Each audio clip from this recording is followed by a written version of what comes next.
show you how to install a Terrafirma lift kit. Your vehicle will roll away. Give them a little bit of lube.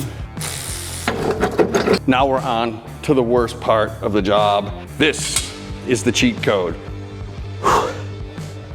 Hello, my Rover friends. Welcome back to the Lucky 8 channel. In this video, I'm gonna take you step by step, show you how to install a Terrafirma lift kit in your classic Land Rover Defender.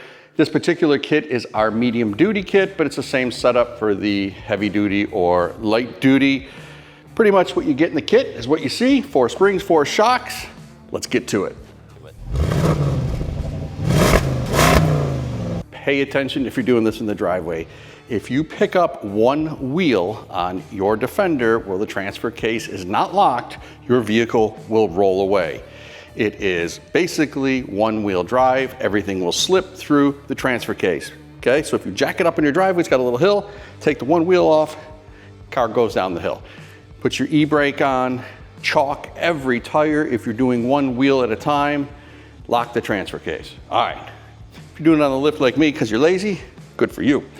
First thing we want to do is get a tire off. We're going to start right here in this corner. I'll walk you through the front and then we'll go to the back.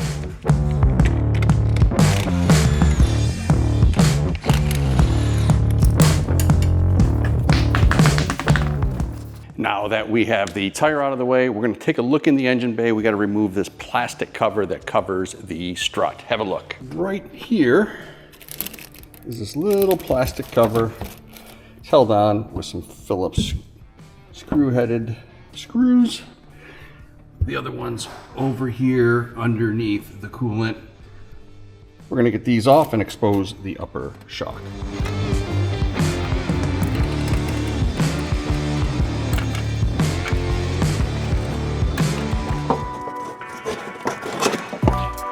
That's what the little plastic thing looks like. And now we can see the top of the shock. Okay, here is a tip. This is the reason you guys like watching these videos. We've got our nut, it's going on the shock. This is gonna pertain to that one. Give me a second. Go to tighten it up. It's got a nylock on it, right? So I'm gonna hold the base, and you'll notice that the shock itself is spinning. That's exactly what's gonna happen when you go and try to take it off. And a lot of times, yep, you can see I'm spinning and I'm trying to hold on to the plastic housing. If yours doesn't come off, I'm hoping to get lucky with the impact, but if you're doing it in the driveway, there's this little, you can see the end of it. I believe it's a 10 mil.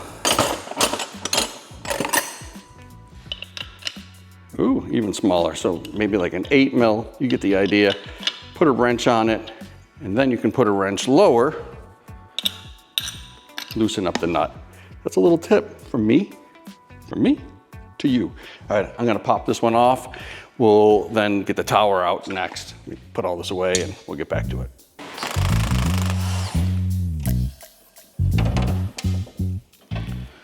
We're gonna wanna get everything out. The rubber washer and the little metal, well, the rubber damper and the metal washer, we get that out of the way. That'll free up the shock from the tower. Then we can drop the tower out. All right, I'm gonna pick this up and we'll have a look at the tower itself. Then we can get the shock out. It's gonna go pretty quick after this. Here is the tower I'm talking about. It's held on with 4 13 mil, 14 mil, depends on what you have on there. What I like to do is just give them a little bit of lube. If you're extra aggressive, you may snap them. We do sell the aftermarket upgraded Terrafirma ones or just the stock rings. They are the shock tower securing ring. That's what you're looking for. I'm gonna break those loose down here with my wrench. So I'm gonna break them free with my wrench just to make sure there's nothing bad going on. And then I'm gonna go through the top with my ratchet. It's a straight shot down. I'll show you that. But since we're here, we got a little bit of light on, I'm gonna give you a close-up of the tower. There's the tower. And there are the nuts, 1, 2, 3, and 4. If you look up, you'll be able to see that we're just gonna drop straight down. With a big extension, and just reach on down Whoop, that's tightened. We want reverse. That's pretty much it.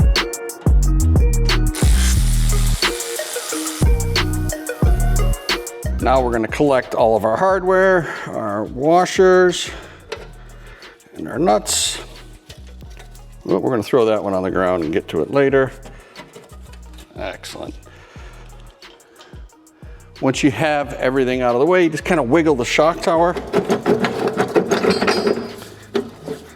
and it'll supposedly pop right out. This one's been on there for a hot minute. We get our little friend called the pry bar.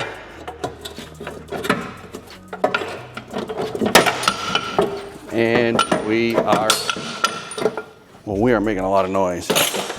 But the shock is free. I like to take the tower and kind of sneak it out the top.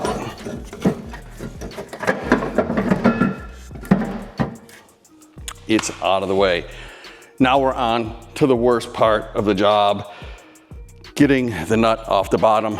I'm gonna get this up in the air and we'll have a look. The bottom of the shock is exactly the same as the top. It's got the nylock and you can stick your 8mm, 10mm wrench in there, but it's very tight. It's right under here. Have a look. You can see it right here.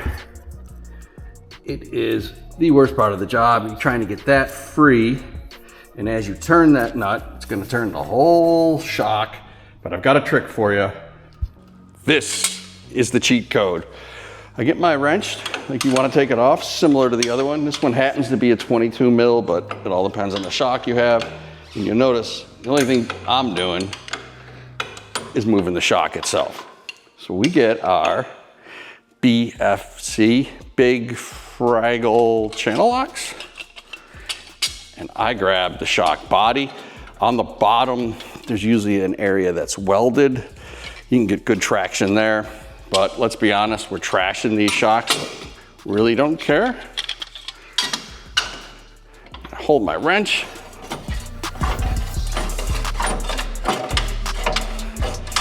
Easy peasy. Just takes a while.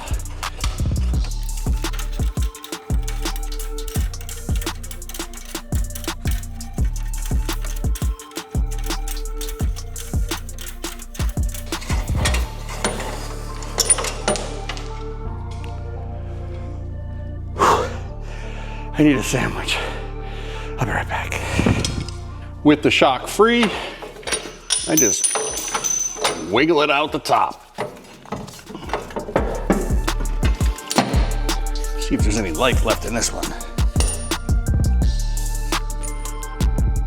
Yeah, it's not bad. A side note, some shocks, like the official ones like on the P38, dampen in and out. That's how they work. Others are nitrogen filled, which constantly try to push up. This is not one of those. This was designed to handle back and forth movement over a long period of time. The big bore jobbies. Now, well, get by that. Let's not lose that little ring I was talking about. Get everything out of the way. Get rid of this. This is like a stock spring, man. We're gonna get rid of that spring. Put it in the new one. Little side note. Terrafirma springs, Old Man Emu springs come labeled. I think other manufacturers do off the top of my head. I can't remember which ones. Hey, action cam, be quiet, I'm trying to talk. What we're gonna do is look for the one that says DS, that's driver's side. It happened a long time ago. They figured out that the driver's side was heavy, probably because of my fat tuchus, and they made that one a little bit taller. Interesting thing, if your car doesn't sit exactly level, which it won't, it never will, you can switch the springs from side to side and change the height a little bit. Some companies, they have just standard springs.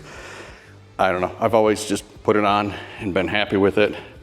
You're not getting perfection out of these old vehicles. And the other thing you can do is put a spring spacer on top of it to pick one side up a little bit more if need be. All right, long-winded, but here we go. Let's get the spring in. Excellent.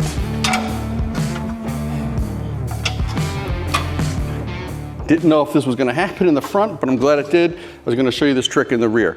Okay, spring is too tall. What do? You call your biggest friend, you have them hang on the axle, and that's usually enough to do it. But if you're lazy and alone like me, you're gonna like this trick.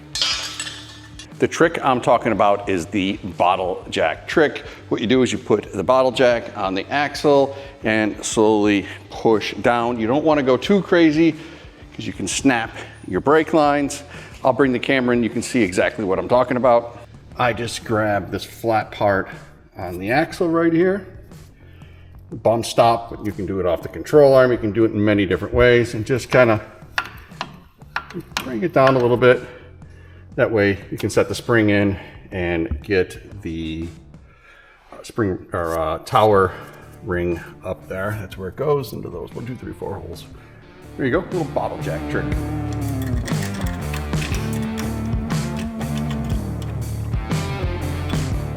Time to drop the shock in and struggle with that bolt.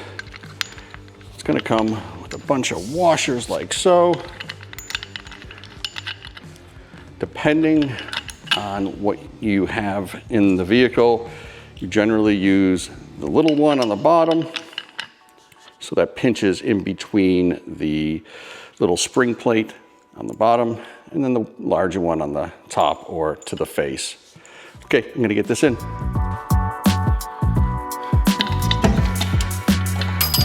Oh no, don't fall off.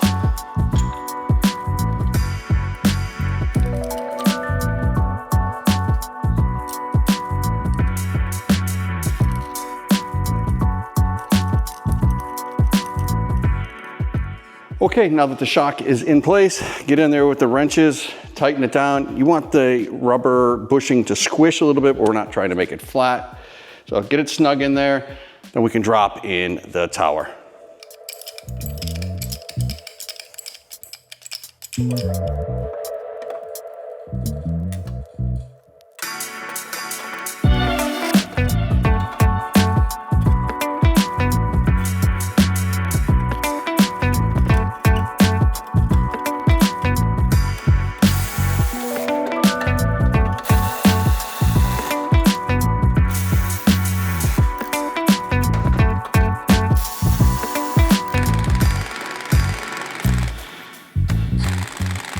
Compared to the front, the rear is pretty easy, but you do need to be cautious for not letting the axle droop when we pop the shock off.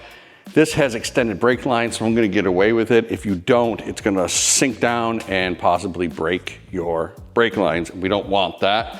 So you wanna be able to make sure that you are supporting the axle when we take off the shock.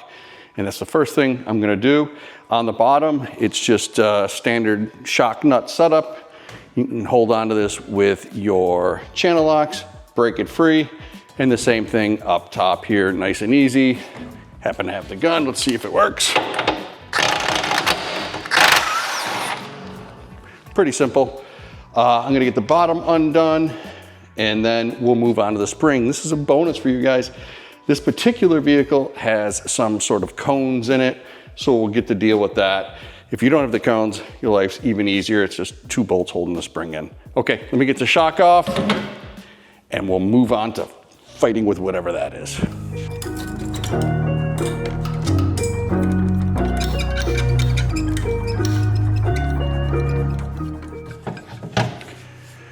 Another little secret squirrel. There's the bushing, and inside there's a metal sleeve on some shocks. I have seen it happen where they will rust to the duck foot. Yeah, that shock mount is called the duck foot. If that metal piece rusts in place to the duck foot, you won't be able to put your new shock on the duck foot. So make sure that you don't leave it. Okay, that's out of the way. I'm gonna show you on the inside how to get the spring off, then we'll fight with this contraption. Done with you. At the base of the spring, you're gonna see 2 bolt heads. And then underneath is the nut. It's really that simple. Just get your wrench, start taking them off.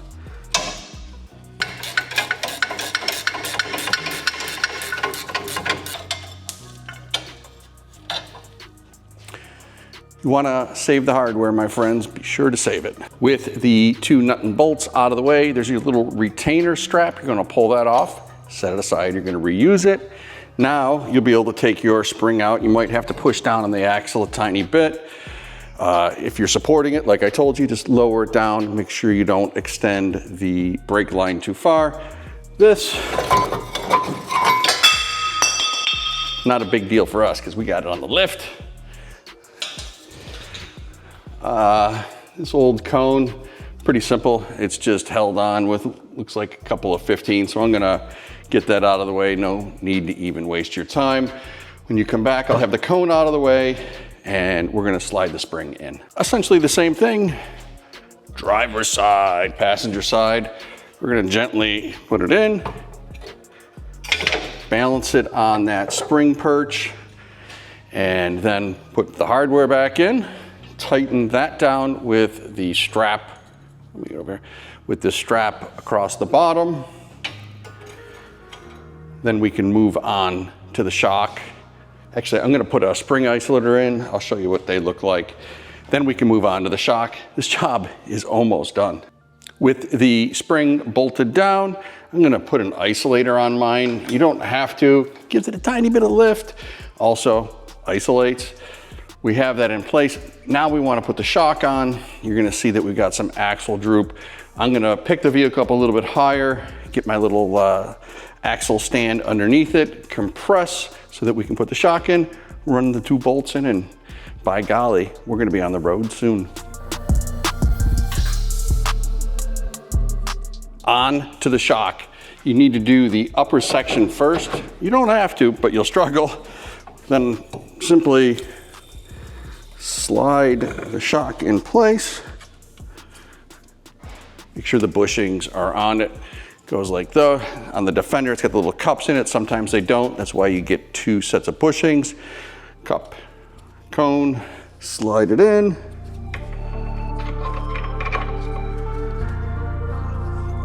Like so, and we're gonna tighten it down.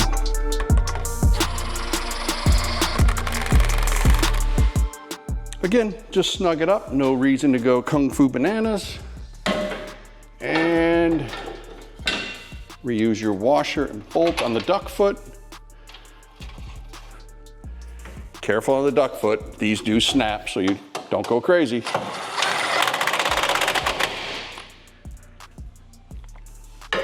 Final thing, when we pick this up, the suspension is done. Ooh, wait. All right, if the suspension's all set, we should be able to pick it up and the spring will stay in. It won't dangle loose. Let's find out.